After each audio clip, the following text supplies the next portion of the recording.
धर्मसङ्घर्षणं सर्वे सर्वमहामृतम् आरतम्। कली, जिसका अर्थ है अंधकार का युग। In the cycle, सौर मंडल के चक्र में, पृथ्वी के चक्र में नहीं, सौर मंडल के चक्र में, ये 25,920 साल में एक चक्र पूरा करता है। इसमें अगर आप इसे आधे में विभाजित करते हैं तो 4 युग और 4 युग होते हैं, कुल मिलाकर 8 युग हैं।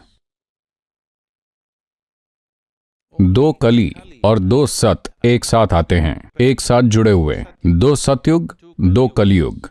लेकिन दूसरे 2 युग, द्वापर और त्रेता युग, कलयुग और सतयुग द्वारा अलग किए गए हैं। अब ऐसा है, हम जिस युग की बात कर रहे हैं वो सौर मंडल और उस महासूर्य के बीच की दूरी के कारण महत्वपूर्ण है, जिसके चारों ओर सूर्य चक्कर लगा रहा है। ये जितनी दूर जाता है, यहां के प्राणियों की बुद्धिमत्ता उतनी ही कम होती जाती है। तो कलियुग एक ऐसा दौर है जब दूरी सबसे ज्यादा होती है। इस अधिकतम दूरी के कारण मानव बुद्धिमत्ता अपने सबसे निचले स्तर पर होती है, और फिर जैसे जैसे ये करीब आने लगता है, मानव बुद्धिमत्ता खिलने लगेगी। वास्तव में वो यहां तक कहते हैं कि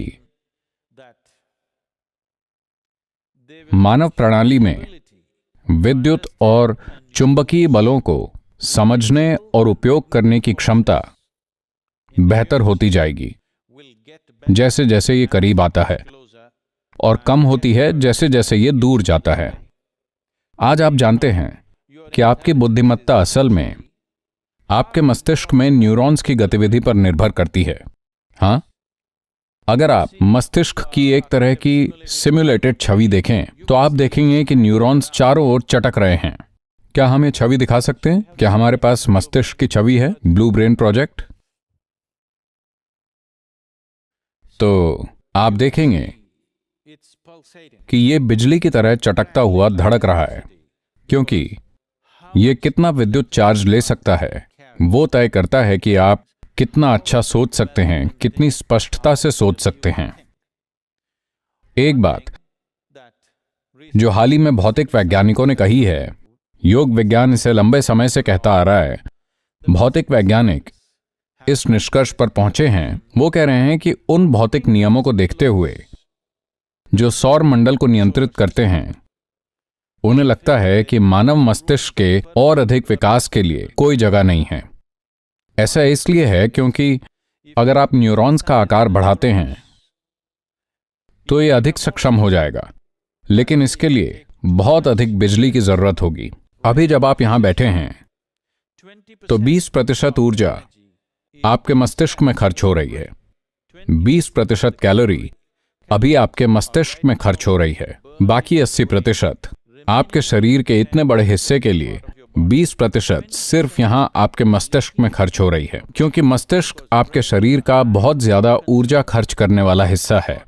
मान लीजिए आपका मस्तिष्क कितना बड़ा हो जाए तो आपको बहुत ज्यादा ऊर्जा की जरूरत होगी। उसे चलाने के लिए आपको बहुत बड़ा पेट चाहिए होगा। मुझे पता है आप में से कुछ लोग कोशिश कर रहे हैं। ये उस तरीके से काम नहीं करता।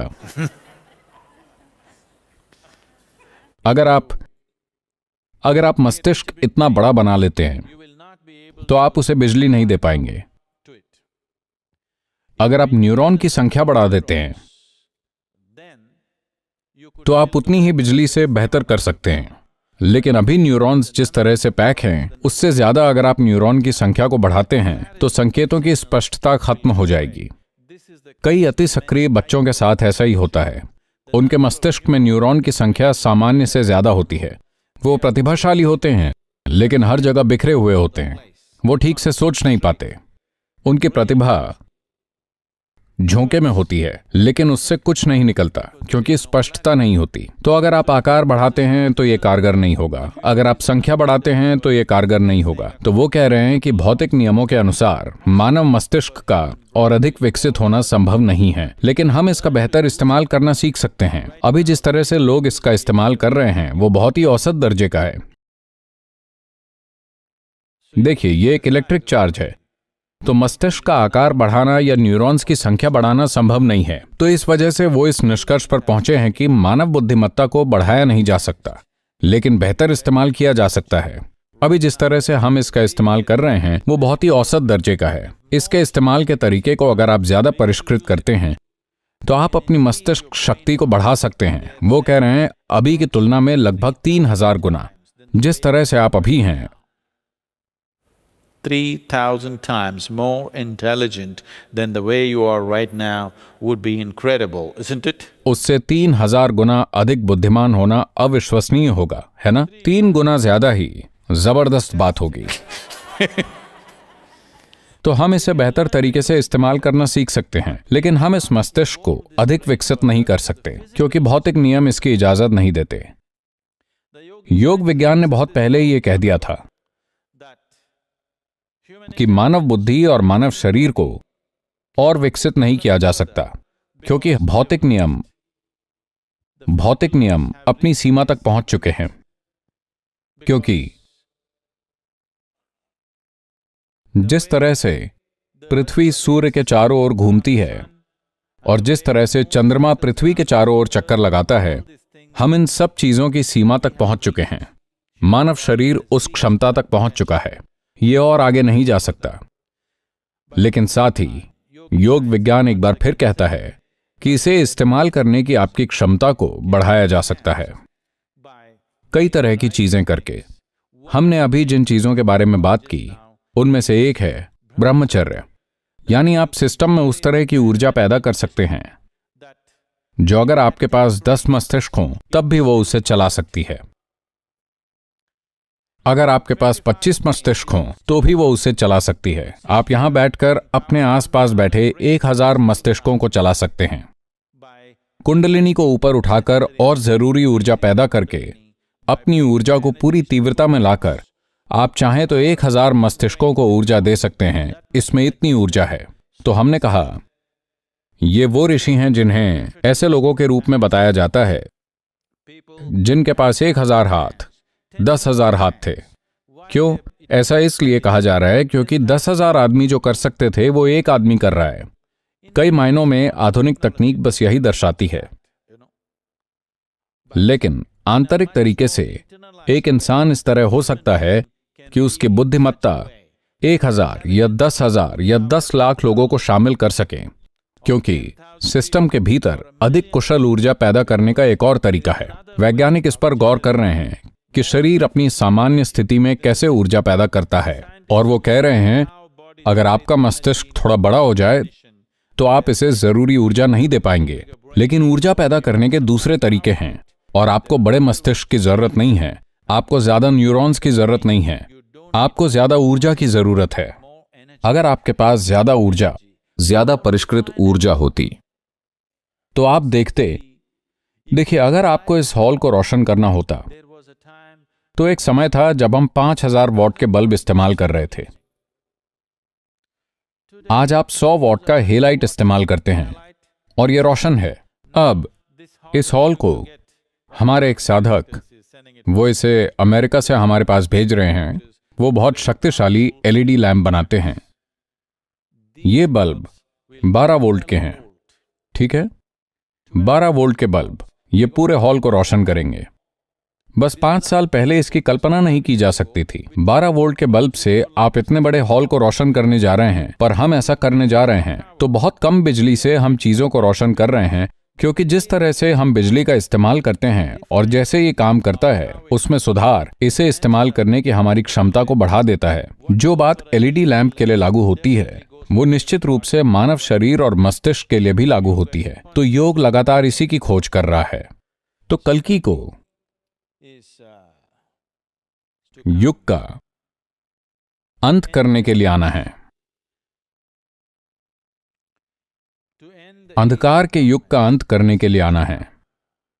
देखिए, समय की प्रकृति ऐसी है कि किसी को इसे शुरू करने की जरूरत नहीं है, किसी को इसे खत्म करने की जरूरत नहीं है। यह वैसे भी गुजरता जाता है। आपके जीवन में चाहे कुछ भी ना हो, लेकिन समय बीत जाएगा, है ना? यह एक ऐसी चीज है जिसकी आपको गारंटी दी जा सकती है। अगर आपको कोई वरदान मिल जाए और आप अमर हो जाएं, तो आप अमर हो भी सकते हैं, लेकिन आप समय को गुजरने से नहीं रोक सकते, है ना? तो किसी को न तो युग की शुरुआत करने की और न ही युग का अंत करने की जरूरत है। बात बस इतनी है कि उन्होंने कहा कल्कि आएंगे, एक सफेद घोड़े पर सवार, पंख वाले। तो अगर घोड़े के पंख हैं तो वो काम का नहीं है। घोड़े के पास अच्छे पैर होने चाहिए। नहीं? क्या मैं कुछ गलत कह रहा हूं? घोड़े के पास 4 अच्छे पैर होने चाहिए, तब वो एक बढ़िया घोड़ा होगा। जिस घोड़े के पंख हैं वो घटिया घोड़ा है। आया ना? तो जाहिर है वो सफेद घोड़े के बारे में रूपक के तौर पर बात कर रहे थे, न कि एक वास्तविक घोड़े के रूप में। यह बात प्रतीकात्मक है कि उजाला आएगा। जब युग बीत जाएगा तो अंधकार चला जाएगा और उजाला आएगा और वो अंधकार को मिटा देगा।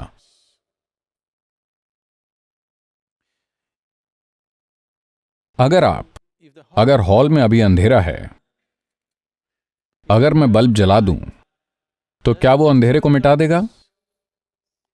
जो चीज रूपक में कही जाती है, बोलचाल की भाषा में कही जाती है, उसे मूर्ख, विद्वान या शोषण करने वाले लोग बीच में पूरे काले और सफेद तथ्यों में बदल देते हैं, मनगढ़ंत तथ्यों में। ये एक रूपक अभिव्यक्ति है। जैसे जैसे सौर मंडल आगे बढ़ता है, वो एक अंधकार वाले चरण में जाता है, और जब वो बाहर निकलता है, प्रकाश आ जाता है। ये हम पर बरसेगा। अगर आप न भी चाहें, अचानक आपका मस्तिष्क छिटकने लगेगा और बेहतर तरीके से काम करेगा, क्योंकि आप एक अलग युग में चले गए हैं। जैसा कि हम कल कह रहे थे, आज भी, यहां तक कि कॉमिक बुक में भी, एक बच्चे के दिमाग में भी मेरी बुद्धि ने काम किया का मतलब प्रकाश है। हाँ ना? क्या ऐसा नहीं है? मुझे एक उज्जवल विचार आया। उज्जवल विचार, अंधकारमय विचार नहीं। आप समझे? क्योंकि बुद्धिमत्ता को इंसान ने हमेशा प्रकाश से जोड़ा है। तो शास्त्रों में कहा गया है, एक बार जब सौर मंडल इससे बाहर निकल जाएगा तो चमक पैदा होगी। इसे बहुत सुंदरता से व्यक्त किया गया है। अलग अलग युगों में लोग बुद्धि के अलग अलग आयामों, संचार के विभिन्न आयामों का उपयोग करते हैं। सतयुग में मन अधिक महत्वपूर्ण होगा। मन, बुद्धि नहीं, मन अधिक महत्वपूर्ण होगा। शायद ये एकलौती संस्कृति है जहां हम मन और बुद्धि के बीच अंतर करते हैं। आज आधुनिक विज्ञान ने पिछले 1 दशक में ऐसा करना पहली बार शुरू किया है, वरना मन बस एक चीज थी। तो मन मुख्य साधन होता है संचार और जीवन के लिए। यानी अगर मैं आपसे कुछ कहना चाहता हूं तो मुझे माइक्रोफोन की जरूरत नहीं है, न ही इस तरह आप पर चिल्लाने की।